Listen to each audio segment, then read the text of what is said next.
Okay. A little bit over.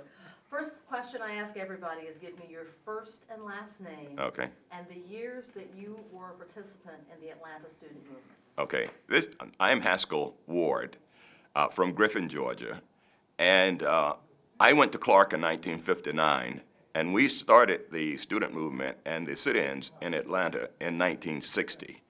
March of 1960, we started and we formed a committee that is now famous as the Committee on Appeal for Human Rights.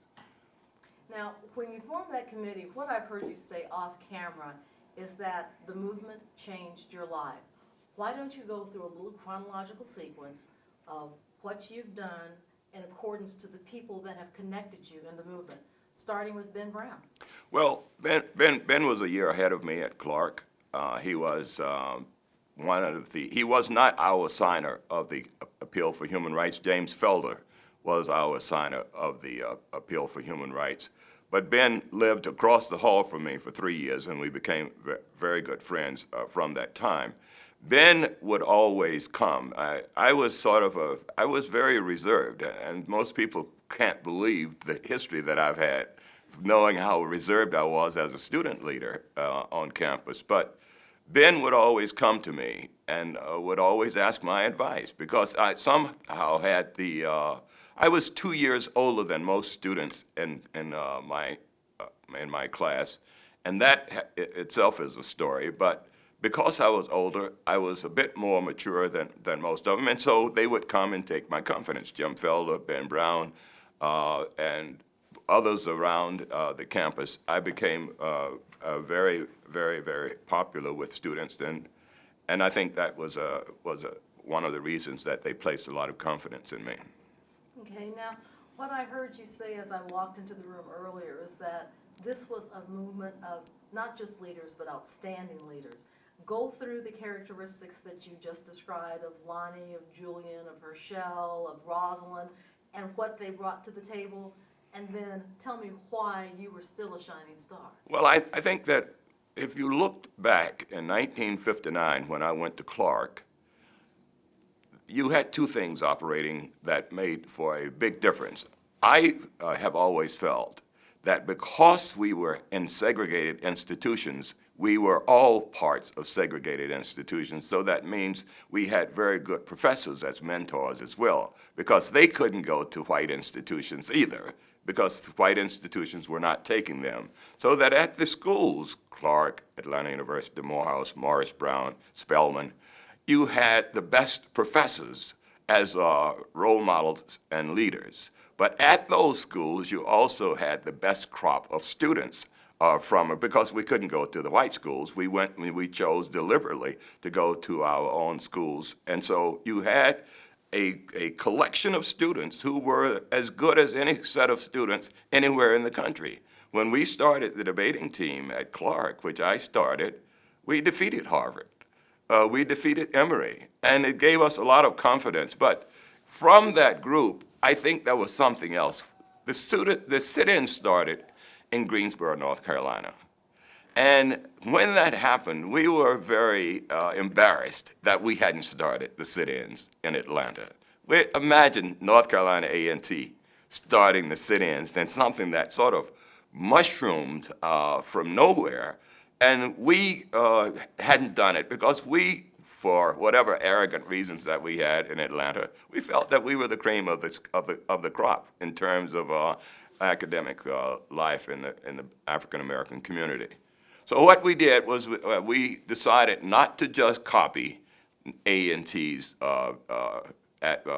actions. We decided to create a committee to create a rationale for our grievances, our concerns, and why we were concerned, and we created a document called an Appeal for Human Rights, published it in the newspapers.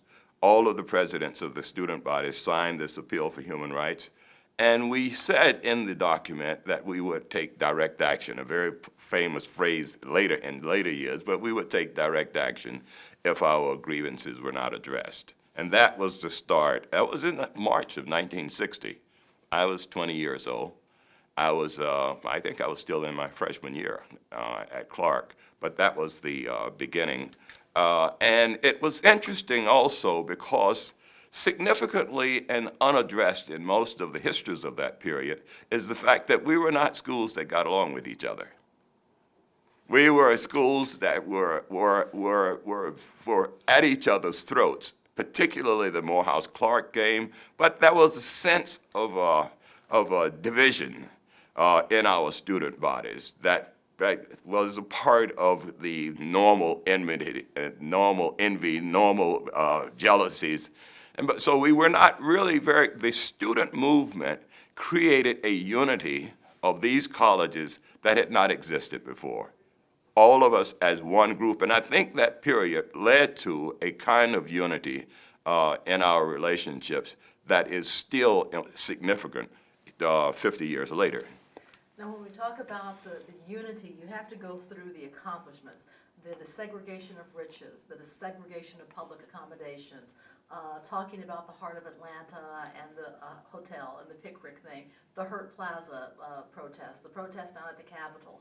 All of these are going to have markers. So can you speak to any of them and things that stand out from your memory 50 years ago? Well, I think if you take a look back at the article that Look magazine did in 1961, you will see all of us gathered in the quadrangle at the Atlanta University Morehouse on the campus before we went down. What was very interesting about what had happened, and I don't think we had any idea at all at the impact of what was going to happen until we got there and found the police, the state patrol, all of them on horses, and from the time we left the campus there, all the way down Mitchell Street and all the way down to the Capitol were police that lined the whole route of our march down there. And it was the impact of having what was, we never had in any of our demonstrations any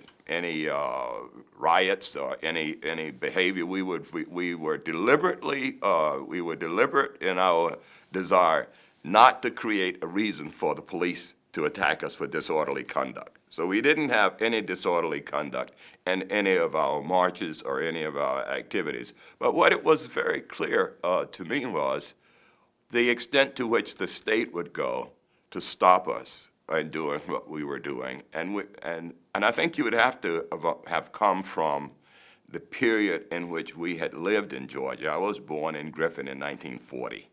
So if you were in 1940, until 1950, we were in a very rigidly segregated environment. From 1950 to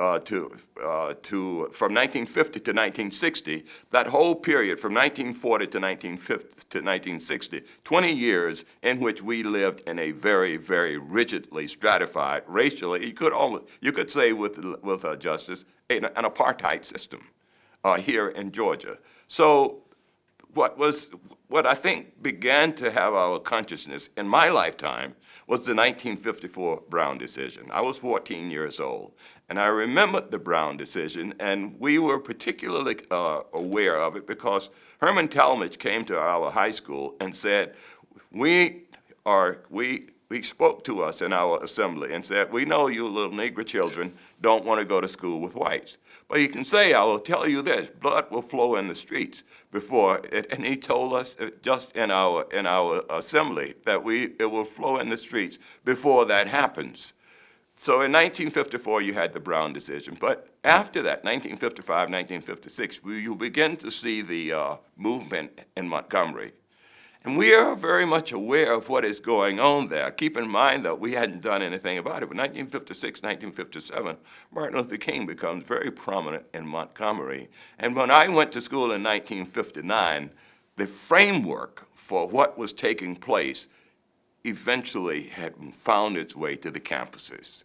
And that's where they started in Greensboro, but very quickly, it started here, and it was significant here because when Martin Luther King came from Montgomery to Atlanta, it added additional fuel. But our movement was different from Martin Luther King. Martin Luther King's movement was not our movement. We had our own student movement, which was different. Not everybody always agreed with some of the brashness that we had. Let me turn that up here. Okay. Okay. Good. Now, when we talk about not agreeing with some of the brashness, there's a